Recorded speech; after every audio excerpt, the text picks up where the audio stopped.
Hey guys, it's Jake at Canadian Cutting Edge. I don't know what code 4 is supposed to be a reference to. Some of you guys probably know. But Cold Steel makes a nice knife that they call the code 4. And that's what we're looking at today. So stick around.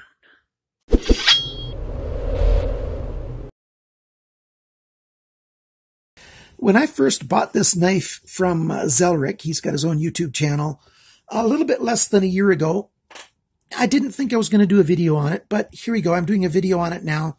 Prices of these have come down a little bit, and they're worth it so that I can recommend them now. At the initial price when I got it, they were selling, $100, $110, $115 right then. And now they're selling at a lot of places for $80. I'm talking American dollars.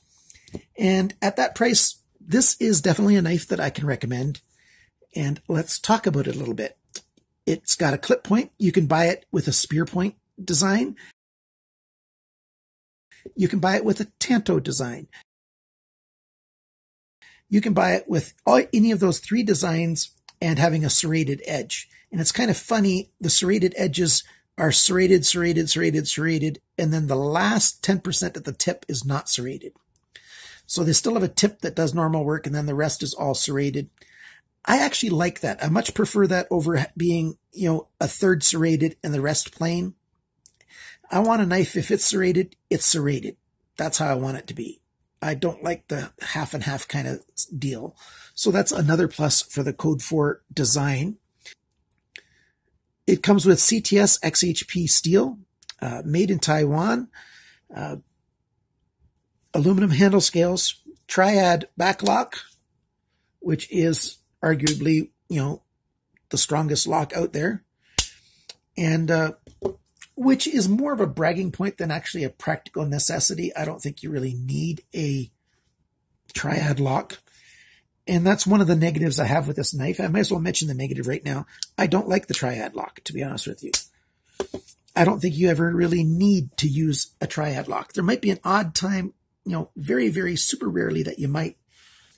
Let me quote Nick Shabazz, whom I don't really normally quote.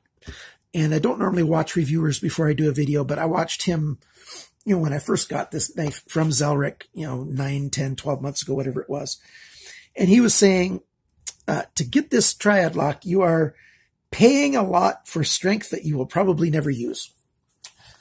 And I think he's right. Paying a lot for strength that you'll probably never use when you get this knife. And the Triad lock is a bit of a pain because I sometimes go to unlock the knife and I push down and it's still locked. And then I got to push an extra amount so I can unlock the knife. And that's an annoyance sometimes because I'm getting ready to close the knife and then, it gets to that point and it's stuck right there. And I got to click it a little bit further and then I can open it. So I've got a love-hate relationship with the Triad lock. I like having a knife that's got world's strongest lock, but I wish it had smoother action on how it opens. It really does bug me. I'm not just saying that to get something to talk about. I don't like having big splashy writing on here. I wish they'd have made the Code 4 writing a little bit smaller, and I wish they would have chosen some equipment to give a finer bit of writing up here. The CTS-XP, let's see if I can get the light just right here. It's got that registered trademark, the R inside a circle between there, but it looks very odd right there. It's just funny. Oh, whenever my dog interrupts me, I forget where I was in my video. Okay, I mentioned the three types of styles for the blade. Aluminum handle scales, talked about the back lock. Pocket clip, they give you two of them because they're bent this way so that you can use right or left pocket clip, which is a really good thing because the Triad lock, being a back lock, is ambidextrous. It's good to have ambidextrous pocket clips. And then I was looking at these thumb studs. I'm going, heck, man, that's not ambidextrous. Look how much bigger it is on that side than that side. It's designed for right-handers. And then I decided, you know what? There's a lot of thumb studs that will only go in one way. Let me check and see. And yeah, it's got a nice little flat head there. It's easy to take this thing apart and turn it around the other way. So if you're left-handed, you can put this larger side over on the left side so that you can use the left thumb stud being larger if you want to. You know, it's totally your choice which way you want this thumb stud to sit. So that's another plus. Stop pin is a big, nice, hefty stop pin right there. It's a bit of overkill. You don't need one that big, but there it is. Screws are Torx. So you've got 2 screws back here that hold it together, plus the pivot screw right there. And then the mechanism takes up a fair bit of space in the back of the handle. And then you close the knife and you've got a thick knife this way. This distance right here is, there's the widest spot right there. Basically 1.7 inches, 4.3 centimeters. So that's big this way, but it slips in your pocket quite well. It's nice and thin, easy to carry. Handle scales are a little bit slippery, so I'm not too fond of how, I wish they would have put some more texture on the handle scales. I got it optimized so that there's no blade play back and forth, up and down. And see, that back lock, just, it annoys me. So it's nice and smooth, flips out very well. And it's got a good detent action. The spring of this back lock sucks it in from a fair ways out and holds it closed quite well. Because of how thin it is, it does sit in the pocket very, very well. Let me show you that. And, you know, with that curve and everything, it wants to stay in the back part of the pocket and leave you lots of room in the front of your pocket. And so that's a good thing. You only have like about a centimeter of the knife sticking out here. Let's talk about the rest of the dimensions while we're at it. Cutting edge. So we got a nice little sharpener's choil, which is a good thing. Cutting edge is 8.6 centimeters, 3.38 inches. I wish the cutting edge was longer. There's no reason why the cutting edge couldn't come back to here. And that would be a whole lot nicer. See there, it could have been 3 3/4 inches long, but it's not. And the length of the blade from the handle to the tip, 9 centimeters, 3.56 inches. The blade thickness is 3¼ millimeters, which is 0.1275 inches. The blade depth, so the spine to the cutting edge, 2.8 centimeters, 1.12 inches. The thickness of the edge behind the grind, 0.63 millimeters, which is 0.025 inches. So it's nice and thin behind the grind. And since it's a hollow grind, you can sharpen it a number of times before it starts getting thicker. And that's a really good thing. The handle length is 13 centimeters, 5.15 inches. So we've got a over 5-inch handle and a less than 3.5-inch cutting edge, 3 and 3.4 basically. So the cutting edge length to the handle length is a little bit off. It's not quite balanced the way it should be there. Grip area, 10 centimeters, 3.94 inches.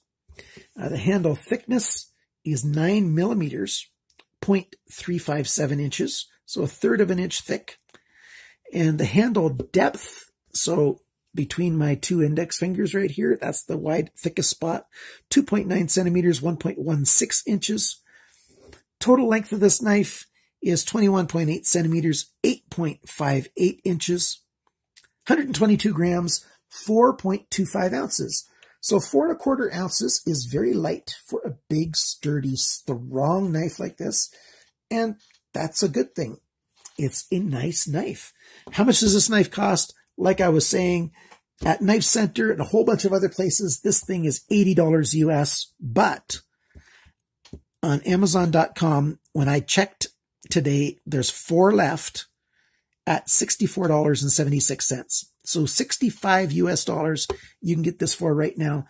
It's definitely a steal at that price. That's for this clip point version, with the swedge up top here. It's a really nice knife. At that price, I say it's definitely a buy. In Canada, though, it's crazy. $142.94 at Amazon. So that's crazy. Instead, go to Blades Canada, also known as Warriors and Wonders, and they've got it for 110 Canadian dollars.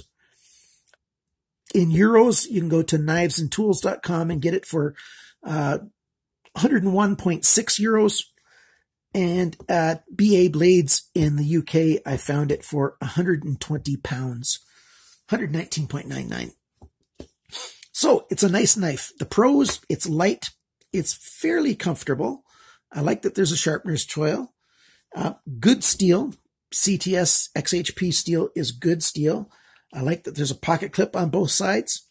I do like back locks for the most part. I like that the action is really smooth. By the way, I'm not going to take it apart and show you the inside. It does have nice washers in there.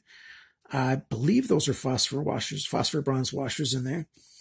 So it's basically ambidextrous. I like the thumb stud, that it can be switched back and forth. And I like that you can get a spear point or a tanto point, and you can get it serrated or not. You got so many choices. And what do I not like? Coming again, it's a little too smooth in the hand. Triad lock, I think it's overkill for a knife this size. You know, for the really big knives, I can see it. But if they're intentionally trying to go light and stuff, I don't know. I just think it's a bit of overkill, and you have to work so hard to get it to open up. You can sometimes get stuff caught right in there since you got that space. Unlikely, but it can happen. So that's not a big deal at all, but it is true. And that's about it. I like this knife. It's definitely worth it. I use it a fair bit. I carry it when I want something light, something that doesn't print too big, like the thickness of it. And since I'm a bigger guy, my pants are just made larger, so my pockets are bigger, so I don't mind the depth of the knife this way when it's closed. Flips open nicely, very secure in the hand. You got a nice deep choil here, and then you get an middle finger choil as well. It's a little bit tight, a little bit hot in the hand for any extended use. These edges here get a little bit warm. See, I made lines on my hand right there just by squeezing it a little bit. So you can get tired using it that way. Just that tiny bit of jimping there does give you a little bit extra purchase. And if you want to go forward, at least I've got the reach to go there. By the way, my hands are large, bordering on extra large, between 10 and 11 European sizes. Reverse grips work just fine on this knife. Reverse does not feel comfortable at all. It just really feels odd and strange. But your regular, blade forward reverse grip works quite comfortable in hand. For delicate work, pinching grips work really well. And of course, your regular fist grip or thumb out grip are just great. So there you go. That's this knife. I like it. Aluminum, steel, all metal knife, light and comfortable, and it works very well. Of course, it's been sharpened a number of times. It is sharp. It can cut like nobody's business. It's a little bit dirty because you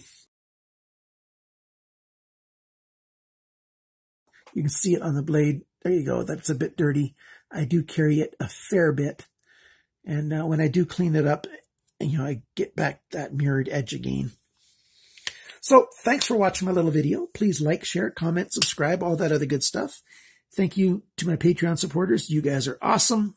Remember, everybody, cut towards your chum, not your thumb.